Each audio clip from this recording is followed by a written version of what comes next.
అందరికీ నమస్కారం.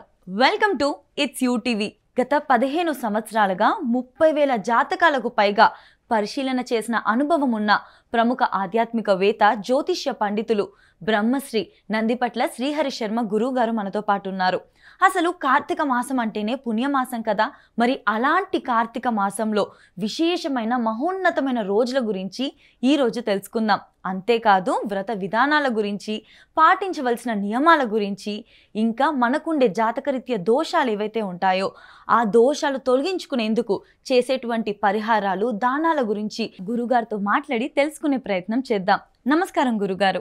వాగర్థావివ సంపృక్తౌ వాగర్థ ప్రతిపత్తయే జగతః పితరౌ వందే పార్వతీ పరమేశ్వరౌ ఆదిత్యాయ చ సోమాయ మంగళాయ బుధాయ చ గురుశుక్ర శనిభ్యశ్చ రాహవే కేతవే నమః.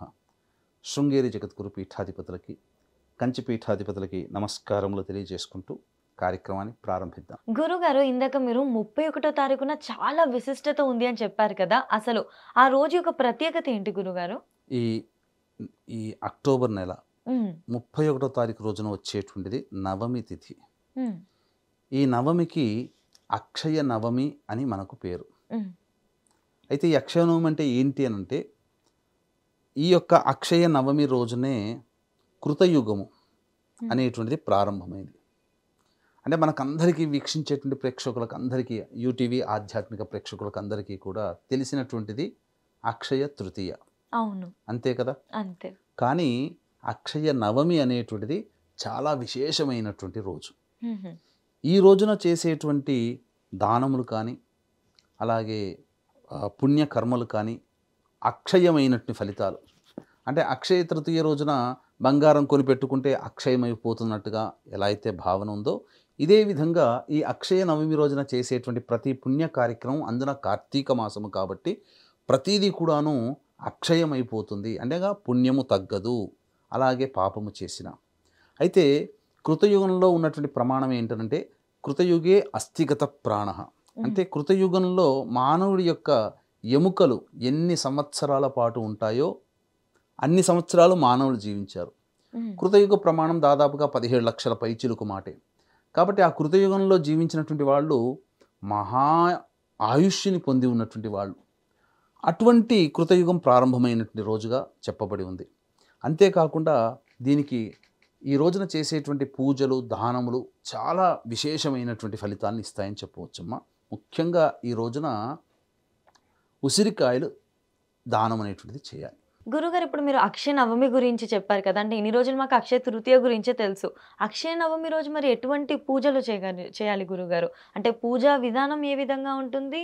అంతేకాకుండా ఎటువంటి దానాలు చేస్తే కూడా బాగుంటుంది? పేరులోనే ఉందమ్మా అక్షయ నవమి. అంటే మన దక్షిణాది ప్రాంతంలో ఉన్నటువంటి వాళ్ళకి ఈ యొక్క అక్షయ తృతీయ గురించి తెలిసినంతగా అక్షయ నవమికి తెలియదు. అది ఎక్కువగా నార్త్ సైడ్లో ఈ యొక్క పూజా విధానం అనేటువంటిది అవలంబిస్తున్నారు.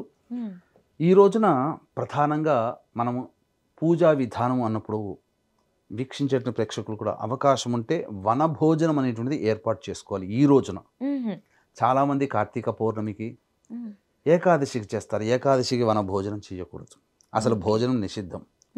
కాబట్టి వనభోజనం చేసుకోవలసినటువంటిది రోజుల్లో మహా గొప్పదైనటువంటిది ఈ అక్షయ నవమి 31వ తారీఖు రోజున.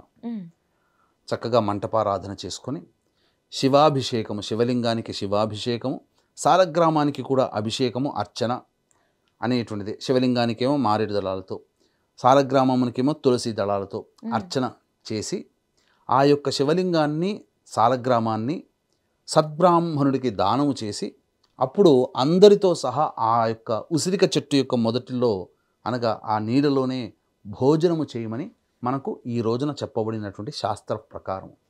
అంతేకాకుండా ఈ రోజున జామకాయని దానము కూడా చేయాలి. జామకాయతో సంబంధం ఉంది. ఉసిరిక చెట్టుని నాటాలి, జామకాయల్ని దానము చేయవచ్చు, అలాగే ఈ యొక్క ఉసిరికల్ని కూడా దానము చేయాలి.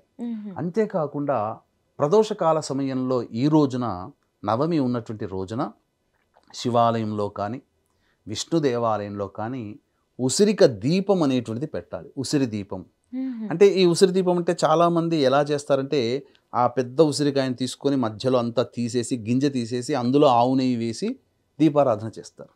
ఇది కాదమ్మా. ఇలా చేయవలసింది అంటే ఉసిరిక దీపము తొడిమ ఉంటుంది, ఆ తొడిమ మీద ఆవు నేతిలో నింపబడినటువంటి బొడ్డు ఒత్తి, పువ్వు ఒత్తి అంటారు కదా, అది వేసి వెలిగించి దీపారాధన చేయమని శాస్త్రం. ఇలా చేయాలి. ఉసిరిక దీపం అంటే అలాగే. అంతేకాకుండా ఈ రోజున విశేషమైనటువంటి దానాది కార్యక్రమాలు కూడా చేయమని చెప్పబడింది శాస్త్రం. వీక్షించేటువంటి ప్రేక్షకులు కూడా కార్తీక మాసం అంటేనే బహుపుణ్య మాసము, పాపాన్ని తగ్గించుకొని పుణ్యాన్ని పెంపొందించుకునే మాసమే ఈ కార్తీక మాసం. ఇట్టి కార్తీక మాసంలో మహామహిమాన్వితమైనటువంటి కాశీక్షేత్రంలో కార్తీక పౌర్ణమి సందర్భంగా 5వ తారీఖు రోజున సంకల్పం చేయడం జరుగుతుంది. 6వ తారీఖు మహాపద్మక యోగము, ప్రత్యేక యోగం అనేటువంటిది ఉంది ఆ రోజున కాశీక్షేత్రంలో మధ్యాహ్నం 3 గంటలకి మీ జాతకరీత్యా కలుగు విద్య, వివాహ, ఉద్యోగ, దాంపత్య, సంతాన, అనారోగ్య సమస్యల నివారణకి మరియు శని మీనరాశిలో సంచరిస్తున్నటువంటి కారణం చేత మేష, మిథున, కర్కాటక, సింహ, కన్య, వృశ్చిక, ధనుస్సు, కుంభ, మీనరాశిలో జన్మించినటువంటి వారికి, అలాగే ఈ నెలలో గురువు, రవి, శుక్ర, బుధ గ్రహాలు మార్పు చెందబోతున్నాయి. కాబట్టి ఓవరాల్గా 12 రాశుల వారికి కూడా ఏదో రకమైనటువంటి ఇబ్బందుల, సమస్యలు తలెత్తుతాయి మిగతా గ్రహాల యొక్క సంచార ప్రభావం వలన. కాబట్టి ఇట్టి గ్రహదోష నివారణార్థమే సర్వదోష నివారణ పూజలు, హోమాలు మధ్యాహ్నం 3 గంటలకి ప్రారంభమవుతాయి 6వ తారీఖు రోజున. సంకల్పం మాత్రం కార్తీక పౌర్ణమి రోజున 5వ తారీఖు. 5వ తారీఖు రోజు నమోదు చేసుకోలేని వాళ్ళు కనీసం 6వ తారీఖు మధ్యాహ్నం 2 గంటలకైనా కానీ, 2 గంటల లోపలనైనా కానీ మీ గోత్రనామాదులు నమోదు చేసుకోవచ్చు. ఈ యొక్క కార్యక్రమంలో సర్వదోష నివారణ పూజలు, హోమాలు జరిపి కాశీక్షేత్రంలో శక్తిపాతం చేసినటువంటి కరంగలీమాల మీకు ఇవ్వడం జరుగుతుంది. అవకాశం ఉన్న వాళ్ళు స్క్రీన్పై కనిపిస్తున్నటువంటి నెంబర్లకి కాంటాక్ట్ చేసి పూర్తి వివరాలు తెలుసుకోవచ్చు. అలాగే 20వ తారీఖు రోజున శ్రీశైల క్షేత్రంలో, అలాగే 4 డిసెంబర్ రోజున సుప్రసిద్ధ దత్తక్షేత్రంలో ఈ సర్వదోష నివారణ పూజలు అనేటువంటివి కూడా జరిపించడం జరుగుతుంది. వీలైన వాళ్ళు ఈ కార్యక్రమంలో కూడా మీ గోత్రనామాదులు నమోదు చేసుకోవచ్చు. ఇక ఈ రోజున అక్షయ నవమి పేరుకు తగ్గట్టుగా చేసేటువంటి దానము, కార్తీక మాసం అంతా కూడా ప్రధానంగా చెప్పబడినటువంటిది దీపదానం, సాలగ్రామ దానం, శివలింగ దానం. కాబట్టి దీపదానం అన్నప్పుడు వెండి దీపాలు, ఇత్తడి దీపాలు కాకుండా శక్తి లేని వాళ్ళు మట్టి ప్రమిదలో కూడాను దీపారాధన చేసి, ఆవు నేతితో వెలిగించినటువంటి దీపారాధన చేసి సంకల్పం చెప్పుకొని అప్పుడు బ్రాహ్మణుడికి ఆ దీపదానం చేసి బ్రాహ్మణుడికి దక్షిణ ఇచ్చి, అవకాశం ఉంటే స్వయం పాకదానం కూడా ఇస్తే చాలా మంచిది. సాలగ్రామ దానము కూడా ఈ రోజున చేస్తే అక్షయమైనటువంటి ఫలితం కలుగుతుంది. ఈ రోజున ప్రధానంగా ధనిష్ఠా నక్షత్రం ఉన్నటువంటి రోజు కాబట్టి ఈ యొక్క రుణబాధలు ఎవరైతే ఉన్నారో, అలాగే అనారోగ్య సమస్యలు అయితే ఎవరైతే ఉన్నాయో, కుజదోష ప్రభావాలు ఎవరికైతే ఉంటాయో, అలాగే ప్రతి ప్రయత్నంలో ఆటంకాలు ఎవరైతే ఎదుర్కొంటూ ఉంటుంటారో, వివాహం కాని వాళ్ళు ఈ రోజున సాలగ్రామ దానము, దీపదానము కనుక చేస్తే వాళ్ళ యొక్క అభీష్టములు నెరవేరి చక్కటి వధువు, చక్కటి వరుడు లభిస్తాడు. అంతేకాకుండా ఈ రోజున అవకాశం ఉన్నప్పుడల్లా కూడా ఓం ధాత్యై నమః, ఓం ధాత్యై నమః అనే నామాన్ని జపిస్తూ ఉండాలి. కానీ ఉసిరిక చెట్టుని ఈ రోజున ఎక్కడైనా నాటాలి.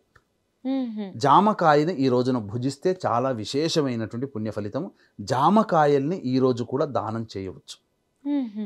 ఇది మనకు చెప్పబడినటువంటి శాస్త్రం. కాబట్టి తూచా తప్పకుండా ఈ 31, 1వ తారీఖు, 2వ తారీఖు, 3వ తారీఖు, 4వ తారీఖు, 5వ తారీఖు రోజున కూడా అనేకమైనటువంటి పుణ్య రాశులతో కూడుకున్నటువంటి రోజులు. 6 రోజులకు సంబంధించి ఏం చేయాలో కూడా ప్రతిరోజు ఒక వీడియో అనేటువంటిది ఉంటుంది. ఆ వీడియో కోసం కూడా వేచి చూడండి.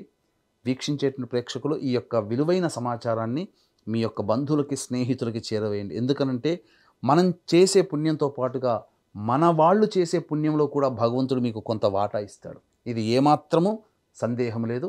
కాబట్టి చక్కగా అందరికీ షేర్ చేయండి. ప్రేక్షకులందరికీ కూడా అక్షయ నవమి యొక్క విశిష్టత గురించి, మన కోరికలు నెరవేరడానికి ఎటువంటి దానాలు చేయాలి, పూజా విధానం గురించి కూడా ఎంతో బాగా వివరించారు గురుగారు. ధన్యవాదాలు. సర్వం శ్రీ ఉమామహేశ్వర పర బ్రహ్మార్పణమస్తు.